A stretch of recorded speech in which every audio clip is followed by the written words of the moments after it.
दुनिया में जो नए युद्ध शुरू हो सकते हैं वो आपको बताऊंगा, लेकिन उससे पहले वो खबर जिसने दुनिया के होश उड़ा दिए। रूस और यूक्रेन का युद्ध रुकवाने की कोशिश के बीच ऐसा कांड हुआ जिससे न्यूक्लियर अटैक का खतरा बढ़ गया है। 29 दिसंबर यानी कल रात को रूस के राष्ट्रपति पुतिन के घर पर हमला कर दिया गया। इसकी पुष्टि खुद रूस ने की है। इस हमले में आरोप यूक्रेन पर लग रहा है। पुतिन दुनिया के सबसे शक्तिशाली नेताओं में से एक हैं और उनके घर पर हमला कोई छोटी घटना नहीं है। इस हमले के बाद रूस गुस्से से तिलमिला गया। वहीं ट्रंप अलग हैरान परेशान है कि यह क्या हो रहा है भाई। प्रधानमंत्री मोदी भी पूरी घटना पर नजर बनाए हुए हैं। पुतिन के घर पर हुए हमले का आरोप रूस ने यूक्रेन पर लगाया है।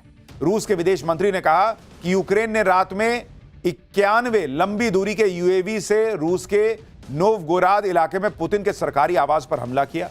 रूस के एयर डिफेंस ने सभी यूएवी को इंटरसेप्ट करके उन्हें नष्ट कर दिया। इस हमले में किसी भी तरह का कोई नुकसान नहीं हुआ है, लेकिन हमले के बाद अब यूक्रेन पीस डील पर रूस दोबारा विचार करेगा। आपको पुतिन के घर की सैटेलाइट इमेजेस दिखा रहा हूं।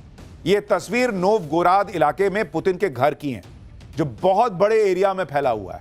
इसी घर पर ड्रोन से हमला किया गया, जिसे नाकाम कर दिया गया। पुतिन के घर पर हमले से रूस भयंकर गुस्से में है और इस हमले का जवाब रूस कैसे देगा, इसको लेकर दुनिया टेंशन में है।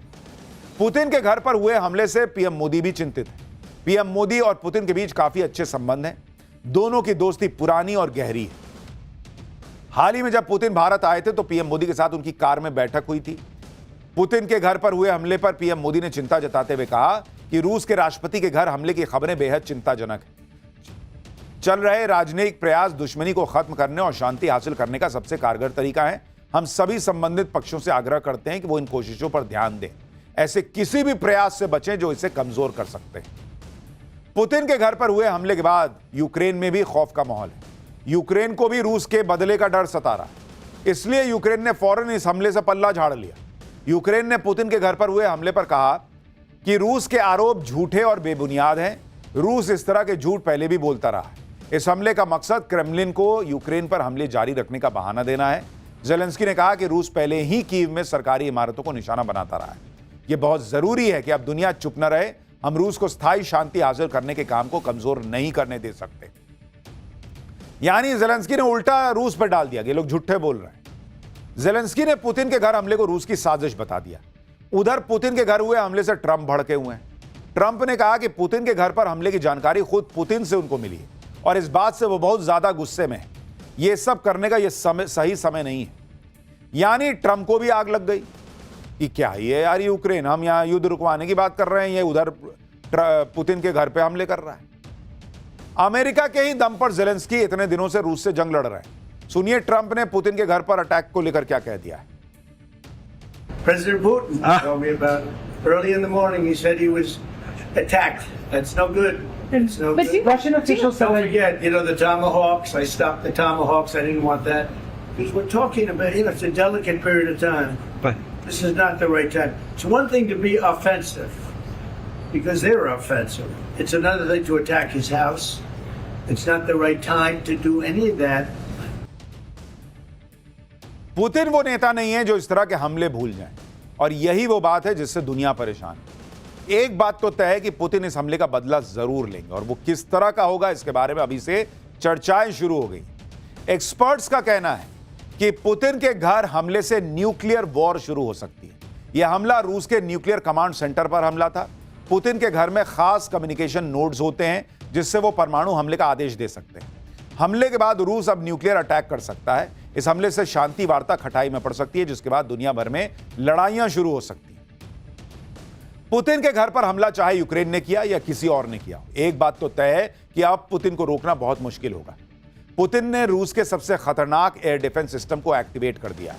अगर पुतिन परमाणु हमला करते हैं तो उस पर अमेरिका भी रिएक्ट करेगा। अमेरिका की एयरफोर्स के खिलाफ पुतिन ने सबसे latest S-500 air defence system activate कर दिया है।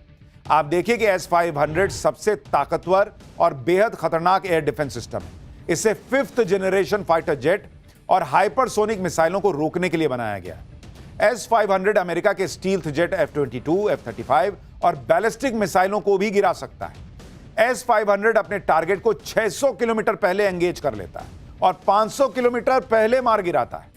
यानी पुतिन ने रूस का एयर डिफेंस एकदम अभेद्य बना दिया है, जिसके बाद पुतिन अब कोई बड़ा फैसला ले सकते हैं। लेकिन कहां तो रूस यूक्रेन युद्ध रोकने की बातें हो रही थी और कहां अब यह युद्ध और भड़कता दिख रहा है। इसी बीच नई आफत है कि यूक्रेन युद्ध तो रुक नहीं रहा, दूसरे युद्धों की आहट आ गई है।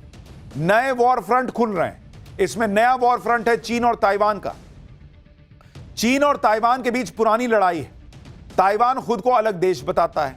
चीन का कहना है कि अरे ताइवान तो उसका हिस्सा है। लंबे समय से दोनों के बीच संघर्ष होता रहा है, लेकिन अब आशंका जताई जा रही है कि चीन नए साल यानी 2026 में ताइवान पर अटैक कर देगा।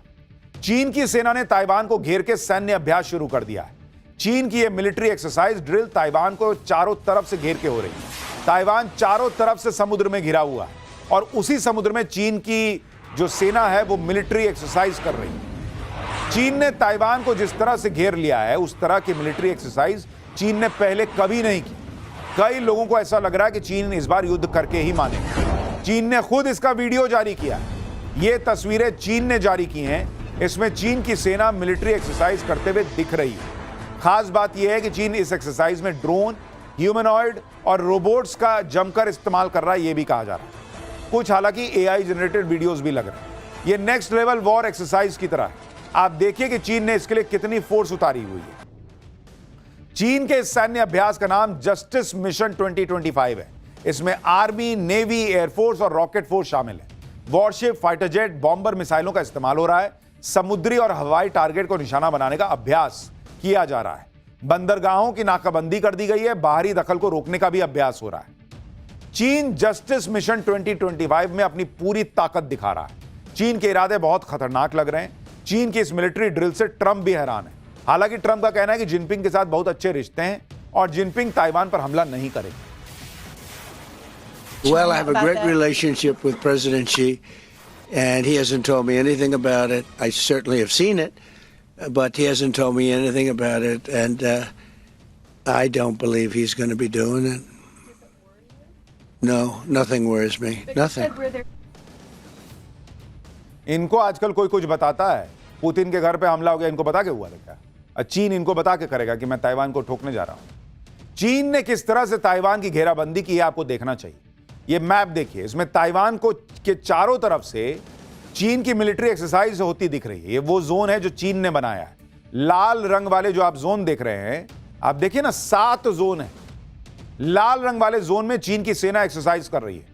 हल्के नारंगी रंग वाले जोन को चीन ने वार्निंग जोन घोषित कर रखा है और यह सब ताइवान की एयर डिफेंस लाइन के अंदर हो रहा है। यानी चीन की सेना ताइवान के एयर डिफेंस रेंज के अंदर घुसकर लाइव फायर ड्रिल और कॉम्बैट एक्सरसाइज कर रही है। और अब आप बताइए, यह हड़काने जैसा नहीं है कि आप पूरे चारों तरफ से घेर लिए, 7 जोन बना दिए, अब वहीं एक्सरसाइज कर रहे हैं, दूसरी जगह नहीं कर सकते थे। अगर चीन ताकतवर है और अपनी ताकत दिखा रहा है तो ताइवान कम है। ताइवान भले ही चीन के मुकाबले बहुत छोटा है, लेकिन चीन के जवाब में ताइवान ने भी कमर कस ली है। चीन की कार्रवाई के जवाब में ताइवान ने भी काउंटर कॉम्बैट एक्सरसाइज शुरू कर दी है। ताइवान के रक्षा मंत्रालय ने कहा है कि उनकी आर्मी, नेवी और एयरफोर्स पूरी तरह से तैयार है, अलर्ट पर है, शॉर्ट नोटिस पर पलटवार करने के लिए तैयार है। वहीं चीन की मिलिट्री एक्सरसाइज पर ताइवान ने कहा कि चीन उकसावे वाली हरकतें कर रहा है। ताइवान किसी के दबाव में न आने वाला। चीन ने ताइवान की घेराबंदी कर दी है। पूरा फोकस उसका ताइवान पर है और इसी बात से पाकिस्तान की हालत खराब हो रही है।